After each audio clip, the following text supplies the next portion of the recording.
અમરેલીની પાટીદાર સમાજની દીકરી પાયલ ગોટીના સર્કસ કાંડની તપાસ જ્યારે નિલીપ રાય અમરેલી પહોંચ્યા હતા અને તપાસ 48 કલાક પૂર્ણ કરીને જ્યારે તેઓ ફરી એકવાર ગાંધીનગર પરત ફર્યા છે ત્યારે આ કેસની અંદર અમરેલી ખાતે સસ્પેન્ડેડ 3 પોલીસ કર્મચારીઓના નિવેદન જે લેવામાં આવ્યા તેમાં મોટા ઘટસ્ફોટ થયા હોવાની માહિતી મળી રહી છે અને આ ઘટસ્ફોટ બાદ અમરેલીની અંદર હડકંપ છે। નમસ્કાર, આપ જોઈ રહ્યા છો ન્યૂઝ રૂમ ને આપની સાથે હું છું પ્રદીપ।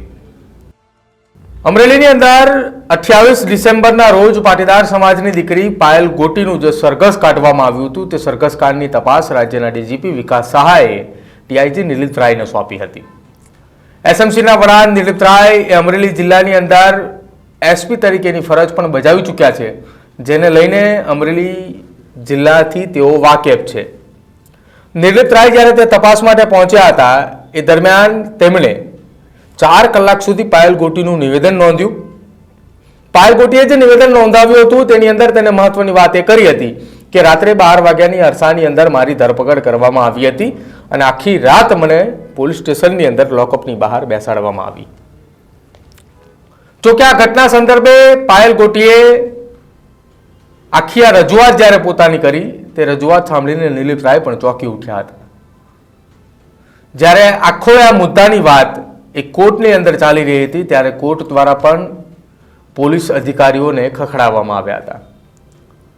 કોર્ટની જ્યારે સુનાવણી ચાલી રહી હતી, જામીન અરજીને લઈને સુનાવણી ચાલુ હતી તે દરમિયાન દલીલો થઈ હતી અને એ દલીલો દરમિયાન પાયલ ગોટીના એડવોકેટ સંદીપ પંડ્યા દ્વારા દલીલ કરવામાં આવી હતી કે મારા ક્લાયન્ટને રાત્રે 12 વાગે ધરપકડ કરવામાં આવી હતી। જ્યારે પોલીસ અધિકારીઓને પૂછવામાં આવ્યું ત્યારે તેમણે કહ્યું કે અમારી અરેસ્ટ વોરંટ એટલે કે અમારી ધરપકડ પ્રમાણે 4 વાગે અમે અટક કરેલી છે, પરંતુ રાત્રે 12 વાગે લાવ્યા હતા કે જેને લઈને કોર્ટના જજ પણ ગુસ્સે થયા હતા અને તેમણે કહ્યું હતું કે તમે સુપ્રીમ કોર્ટના નિયમોનું ઉલ્લંઘન કર્યું છે।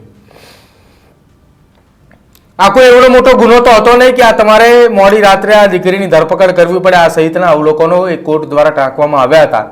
જો કે જ્યારે નિલીપ રાયે આ કેસની તપાસ સંભાળતાની સાથે પાયલ ગોટીએ પણ તેમને રજૂઆત કરી કે રાત્રે 12 વાગે મારી ધરપકડ કરવામાં આવી ને આટલા લોકો મારી ધરપકડ કરવા માટે આવ્યા હતા। જો કે આ જ રજૂઆત રાજ્યના ડીજીપી વિકાસ સહાયને કરવામાં આવી હતી।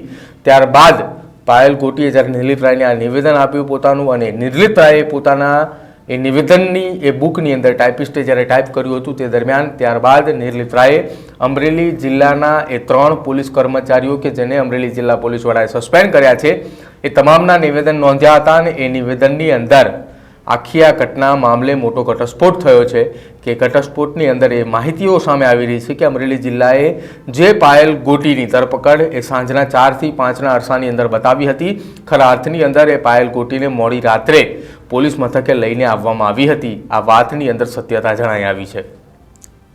હવે આખી આ ઘટના સંદર્ભે જે વ્યક્તિઓએ આદેશ આપ્યા છે પાયલ ગોટીની અટક કરવા માટેના આ તમામના નિવેદનો પણ લેવામાં આવ્યા હોવાની માહિતી સામે આવી રહી છે કે જેમાં પીઆઈ કક્ષાના અધિકારીથી લઈને ડીવાયએસપી કક્ષાના અધિકારીઓ સુધી આખી આ ઘટનામાં જે આદેશ આપનારા છે તે તમામના નિવેદનો નોંધાવવામાં આવ્યા છે અને એમાં એ પણ માહિતી આવી રહી છે કે જે વ્યક્તિઓએ આદેશ આપ્યા છે તેને પણ તેના ઉપરી અધિકારીઓ દ્વારા આદેશ આપવામાં આવ્યા હોવાની વાત જે છે તે સામે આવી રહી છે। એટલા માટે હવે આ કેસની અંદર મોટા ખુલાસાઓ થવાની શક્યતાઓ છે। નિલીપ રાયે આખી આ કેસની અંદર 24 મુદ્દા આધારિત જે તપાસ કરી છે તે 24 મુદ્દા આધારિત તપાસની અંદર પાયલ ગોટી, કિશોર કાનપરિયા સહિત 3 સસ્પેન્ડેડ પોલીસ કર્મચારી સાથે જ અમરેલી જિલ્લા પોલીસ વડા સહિત ડીવાયએસપી પીઆઈ કક્ષાના અધિકારીઓ, સાયબર સેલ સાથે જ એલસીબી એસઓજીની ટીમોના પણ નિવેદનો નોંધવામાં આવ્યા છે અને સાથે 3 જેટલા જે આરોપીઓ આ ઘટનાની અંદર કે જેઓ હાલ જેલની અંદર બંધ છે આ તમામના નિવેદન નોંધવામાં આવ્યા છે અને હવે આ તમામના નિવેદનોની સાથે રાખીને એક આખો જ રિપોર્ટ તૈયાર કરવામાં આવશે અને એ રિપોર્ટ રાજ્યના ડીજીપીને એક બંધ કવરની અંદર આપવામાં આવશે। નિલીપ રાયની ટીમે તપાસની સાથે સાથે સીસીટીવી ફૂટેજ સહિતના તમામે પુરાવા પણ કબજે કર્યા હોવાની વાત જે છે તે સામે આવી છે અને સીસીટીવી ફૂટેજ એ વિઠ્ઠલપુર ગામથી લઈને અમરેલી સુધીના તમામ સીસીટીવી, સરઘસ કાંડની અંદર જે જગ્યા ઉપરથી સરઘસ નીકળ્યું હતું તેના પણ સીસીટીવી અને સાથે સાથે પોલીસ મથકના પણ સીસીટીવી કબજે કરવામાં આવ્યા છે, કેમ કે પાયલ ગોટીએ આક્ષેપ લગાવ્યો હતો કે જે દિવસે મોડી રાત્રે પાયલ ગોટીને પોલીસ મથકે રાખવામાં આવી હતી તે દરમિયાન ફરિયાદી કિશોર કાનપરિયા સહિત ભારતીય જનતા પાર્ટીના નેતાઓ પણ ત્યાં ઉપસ્થિત હતા, કે જેને લઈને એ સીસીટીવી પણ ક્યાંક કબજે કરવામાં આવ્યા છે કે એ કેસની અંદર આ વાતની અંદર કેટલી તથ્યતા.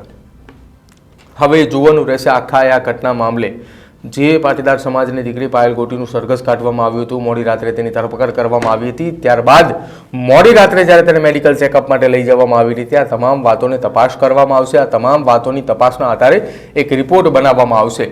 પરંતુ આ રિપોર્ટની અંદર મહત્વની મુખ્ય વાત એ કે મોડી રાત્રે પાયલ ગોટીની ધરપકડ કરવા માટે આદેશ કોને આપ્યા, કયા અધિકારીઓ દ્વારા આદેશ આપવામાં આવ્યા, અથવા કયા નેતાના રાજકીય દબાણથી અધિકારીઓએ મોડી રાત્રે પાયલ ગોટીની ધરપકડ કરી.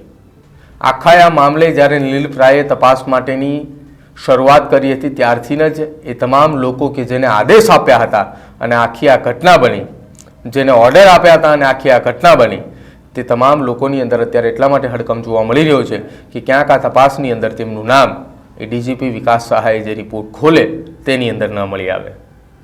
જોવાનું હવે એ રહેશે કે આખી આ ઘટના બાદ ડીજીપી વિકાસ સહાયને કયા પ્રકારનો રિપોર્ટ મળે છે.